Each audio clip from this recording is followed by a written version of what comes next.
അനുദിന വിശുദ്ധർ സെപ്റ്റംബർ 7 വിശുദ്ധ ക്ലൗഡ്.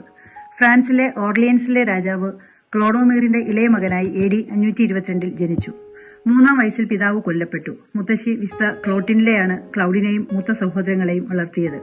അധികാരമുഖികളായ പിതൃസഹോദരന്മാർ രാജ്യം കൈവശപ്പെടുത്തി. ക്ലൗഡിന്റെ മൂത്ത 2 സഹോദരന്മാരെയും അവർ കൊലപ്പെടുത്തി.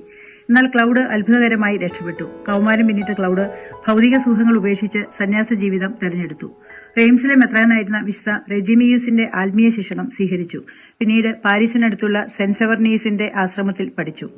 ഏകാന്ത ജീവിതം ആഗ്രഹിച്ച് പ്രോവൻസ് എന്ന സ്ഥലത്തേക്ക് മാറിയെങ്കിലും ആളുകൾ തിരിച്ചറിഞ്ഞപ്പോൾ പാരീസിലേക്ക് തിരികെ വന്നു. 551 ജനങ്ങളുടെ അഭ്യർത്ഥന പ്രകാരം പാരീസിലെ മെത്രാൻ യൂസിബിയസ് അദ്ദേഹത്തെ പുരോഹിതനായി വാഴിച്ചു. പിന്നീട് പാരീസിനടുത്തുള്ള നോജന്റ് എന്ന സ്ഥലത്ത് ഒരു ആശ്രമം പണിതു. ധാരാളം ആളുകളെ സത്യവിശ്വാസത്തിലേക്ക് നയിച്ചു. AD 560 വിശുദ്ധൻ മരിച്ചു. വിശുദ്ധന്റെ ആശ്രമം സ്ഥിതി ചെയ്യുന്ന നോജന്റ് ഇന്ന് സെന്റ് ക്ലൗഡ് എന്ന് അറിയപ്പെടുന്നു.